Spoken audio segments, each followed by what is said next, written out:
아멘. 오늘 말씀의 제목은 기적이 아니라 말씀입니다. 요한복음에는 예수님의 7대 표적이 기록되어 있습니다. 갈릴리 가나 결혼잔치에서 이제 물로 포도주를 만드신 것이 첫 번째 표적이었고, 또 오늘 본문에 나오는 왕의 신하의 아들을 고쳐주신 것, 이것이 예수님의 두 번째 표적입니다. 43절 말씀에 보면 이틀이 지남에 예수께서 거기를 떠나 갈릴리로 가시며, 이틀이 지난 시점은 사마리아 전도 사역을 마친 시점을 가리킵니다. 예수님께서는 이제 사마리아를 떠나 갈릴리 지역으로 가시던 길을 가실 때에 이렇게 말씀을 하셨습니다. 44절 말씀에 보면 친히 증언하시기를 선지자가 고향에서는 높임을 받지 못한다 하시고, 누가복음에 보면 선지자가 고향에서 높임을 받지 못한 예로 엘리야 선지자와 엘리사 선지자가 언급됩니다. 예수님께서는 갈릴리가 자신을 당할 수 있는 지역임을 아셨음에도 전도 사역을 포기하거나 미루지 않고 하나님 나라의 복음을 전파하셨습니다. 예수님을 포함해서 선지자들이 고향에서 높임을 받지 못하는 이유는 사면받기 전과 사면받은 후를 동일한 사람으로 취급하기 때문입니다. 그리고 그들이 하나님의 부르심을 받고 말씀을 맡아 그 말씀을 전달하고 수행하는 하나님의 사자라는 점을 사람들이 인식하는 데 한계가 있기 때문입니다. 비단 선지자뿐만 아니라 오늘날에도 예수님을 믿고 따르는 많은 이들이 어려움을 겪습니다.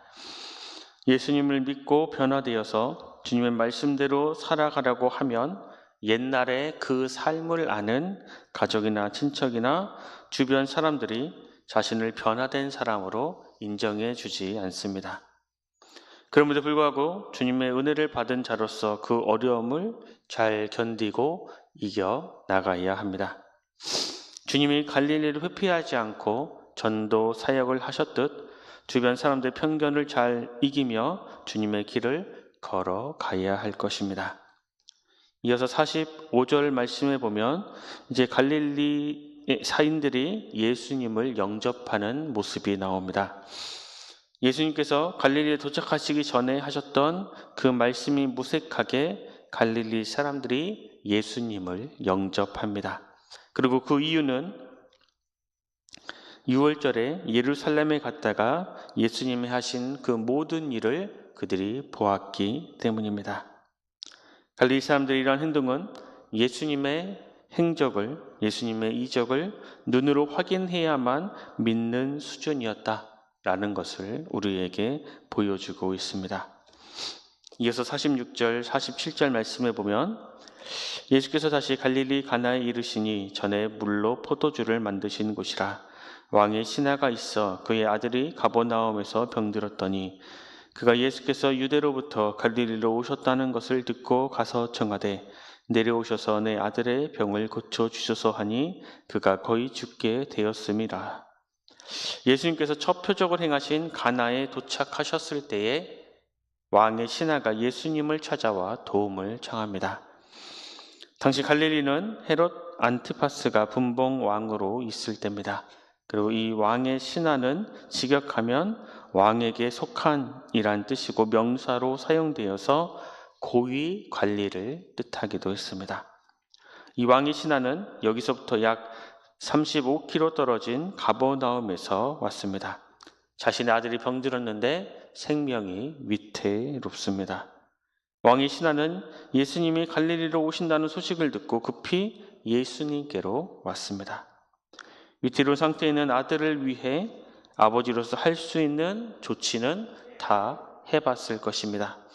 그러나 그 문제를 해결할 수 없었습니다. 왕의 신하는 이제 오직 예수님만 바라볼 수밖에 없게 되었습니다. 왕의 신하가 겪고 있는 이러한 아픔, 이러한 고통은 주변 사람들에게 안타까움을 샀지만 그 왕의 신하가 예수님만 바라볼 수밖에 없는 처지임을 스스로 깨닫게 된 것은 참으로 복된 일이었습니다. 우리가 직면한 어떠한 문제가 있을 때에 그 문제를 온갖 수단을 다 동원해도 해결할 수 없을 때가 있습니다. 그때에 예수님만 바라볼 수밖에 없는 자신의 존재를 인식한다면 그것은 곧 하나님께서 주시는 그 은혜를 깨달은 것입니다. 이어서 48절 말씀을 보면 예수께서 이르시되 너희는 표적과 기사를 보지 못하면 도무지 믿지 아니하리라. 왕이 신하가 예수님께 자기 아들을 고쳐달라고 간구할 때에 예수님께서 하신 말씀이 좀 의아한 대답입니다. 왕이 신하가 표적과 기사를 보여달라고 요청하지도 않았고 죽어가는 아들을 살려달라고 한 것뿐이었습니다. 또한 예수님께서 표적과 기사를 보여주면 내가 주님을 믿겠다 말하지도 않았습니다. 물론 예수님은 왕의 신하에게만 말씀한 것이 아닙니다. 그 예수님 주변에 있는 그 모든 사람들을 포함해 이러한 말씀을 하셨습니다. 이는 갈릴리 사람들이 표적과 기사를 보지 못하면 믿지 않는 성향을 파악하고 하셨던 말씀입니다. 비단 갈릴리 사람들만 이런 것은 아닙니다. 예수님께서는 공생의 기간에 유대인들에게도 같은 말씀을 하셨습니다. 표적과 기사를 바라고 있던 갈릴리 사람들은 이제 예수님이 가버나움에 직접 가셔서 그 죽어가는 아이를 살려주시기를, 그것을 보기를 바라고 있었습니다. 그래서 예수님께서는 이 말씀을 하셨습니다. 기적만을 바라는 신앙, 이것은 결코 바람직하지 않습니다. 표적과 기사로 혹 예수님을 믿게 되었더라도 그 후로는 주님의 가르침을 따라 살아가며 주님의 말씀을 되새기며 믿음 생활을 해야 합니다. 일마다 표적과 기사를 바라는 그러한 신앙은 예수님의 이름을 빙자하여 유행을 바라는 사람으로 변화될 수 있습니다. 이어서 49절에 보면 예수님께서 표적과 기사를 바라는 사람들을 훈계하신 그때에 왕의 신하는 조급한 마음으로 주님을 재촉합니다. 그 부모의 애타는 마음을 볼 수 있지요. 예수님께서는 이렇게 재촉하는 왕의 신하에게 말씀하십니다. 50절 말씀에 보면 예수께서 이르시되 가라, 내 아들이 살아있다 하시니 그 사람이 예수께서 하신 말씀을 믿고 가더니. 예수님께서는 재촉하는 그 왕의 신하를 긍휼히 여기셨습니다. 왕의 신하는 가라, 내 아들이 살아있다 라는 예수님의 말씀을 들은 후 믿고 바로 아이에게로 돌아갔습니다.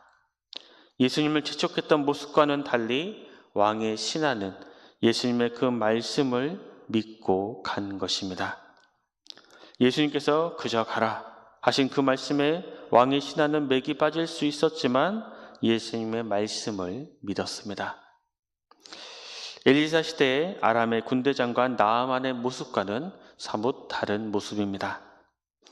나아만은 자신의 나병을 고치기 위해 이웃나라까지 능력 있는 선지자를 찾아갔습니다. 그리고 나아만 장관은 엘리사 선지자가 환부에 안수하며 특별한 의식을 행할 줄 알았는데 요단강에 가서 7번 몸에 담그라 라는 그 말을 듣자 마음이 상했습니다. 요단강보다 더 맑은 강이 자신의 고국에 있는데 먼 곳까지 와서 굳이 맑지도 않는 강물에 몸을 담그라 하는 그 선지자의 말에 언뜻 동의가 되지 않았습니다. 그런데 본문의 왕의 신하는 예수님의 하신 그 말씀을 하자마자 곧 듣고 믿었습니다. 우리도 주님의 말씀을 대할 때 비합리적으로 보일 때가 있습니다. 그럴 때 믿고 순종하는 복된 사람이 되시길 바랍니다. 왕의 신하가 예수님의 말씀을 믿고 가다가 가버나움에서 가나라 오는 자신의 종을 만났습니다. 51절, 52절 보면 내려가는 길에서 그 종들이 오다가 만나서 아이가 살아있다 하거늘 그 낫기 시작한 때를 물은즉 어제 7시에 열기가 떨어졌나이다 하는지라. 가버나움에서는 죽어가는 아이가 어느 순간 살아났습니다. 아프다가 서서 회복된 것이 아니라 한순간 아이가 회복된 것입니다. 아이를 가나던 집안 사람들이 모두 놀랐고 이 기쁜 소식을 아이의 아버지에게 알리기 위해 급히 가나로 종을 보냈습니다. 종을 만난 왕의 신하는 아이가 낳게 된 시간을 물으니 어제 7시, 오늘날 시간으로 오후 1시에 아이가 낳았다라는 말을 들었습니다. 그리고 3절에 보면 그의 아버지가 예수께서 내 아들이 살아있다 말씀하신 그때인 줄 알고 자기와 온 집안이 다 믿으니라. 왕의 신하가 궁금했던 것은 아이가 살아났던 시간입니다. 보니 예수님께서 말씀하신 그 순간에 아이가 죽었다가 살아났습니다. 놀라지 않을 수가 없었죠. 아이의 아버지가 집안 사람들에게 예수님을 만나서 들었던 그 말씀을 전했을 때 듣던 사람들이 전율을 느꼈을 겁니다. 그들은 기적을 경험했습니다. 예수님의 능력을 믿지 않을 수 없었습니다. 왕의 신하의 집안 사람들이 예수님을 믿게 되었습니다. 예수님의 기적으로 사람들이 믿게 되었습니다. 기적이 믿음의 결과로 이어졌습니다. 오늘날에도 주님의 능력이 임해 기적이 분명 일어날 수 있습니다. 그런데 한국교회가 지금 기적이 필요한 것이 아닙니다. 기적이 없어 주님을 신뢰하지 못하거나 주님의 뜻을 이루지 못하는 것이 아닙니다. 물론 예수님을 전혀 몰라 예수님의 표적이 필요한 해외 선교지가 있을 수 있겠지만 지금 한국은, 오늘날 우리는 예수님의 기적을 보고 믿는 시대가 아닙니다. 바로 예수님의 표적이 기록된 그 하나님의 말씀인 성경을 보고 믿는 시대인 것입니다. 오늘 본문 이전에 사마리아 사람들이 예수님을 어떻게 믿었습니까? 처음에는 우물가에서 예수님을 만난 여인의 증언, 즉 예수님께서 여인의 과거 행적을 알고 있었다라는 신비로운 일로 믿었습니다. 하지만 나중에 사마리아 사람들이 예수님을 직접 만나 그분의 말씀을 들었을 때 더 많은 사람들이 믿었습니다. 표적과 기사는 예수님을 믿게 하는 매개체가 될 수 있지만 예수님을 믿는 믿음은 예수님의 말씀을 들음으로 가능합니다. 힘들고 어려울 때마다 기적이 필요하겠습니까? 아니면 주님의 말씀이 필요하겠습니까? 2000년 전에 주님께서 베푸신 표적들이 기록된 주님의 말씀을 믿기를 바랍니다. 그리고 그 표적의 말씀을 입으로 또 삶으로 전하는 주님의 백성들이 되시길 바랍니다. 그래서 부족함과 연약함 가운데 있는 사람들을 주님께로 인도하는 아름다운 축복의 통로로 살아가는 우리 모두가 될 수 있기를 간절히 소망합니다. 기도하겠습니다. 하나님, 예수님이 하나님의 아들이심을 믿기에는 믿음이 없거나 부족한 사람들에게 표적을 통해 예수님을 믿도록 은총을 베풀어 주심에 감사합니다. 또 저희에게 믿음을 주시기 위해 기적과도 같은 일들을 많이 베풀어 주셨지만 그 은혜를 깨닫지 못했음을 주님 고백하오니 용서하여 주시옵소서.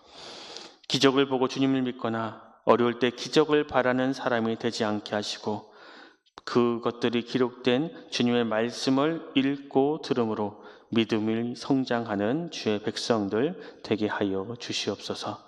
오늘 하루 주님께서 베푸시는 그 구원의 표적이 저희의 삶으로 드러나므로 주님의 구원의 통로로 쓰임받는 주의 백성들 될 수 있도록 주님 우리를 인도하여 주시옵소서. 모두가 감사드리며 귀하신 예수 그리스도 이름으로 간절히 기도드립니다. 아멘.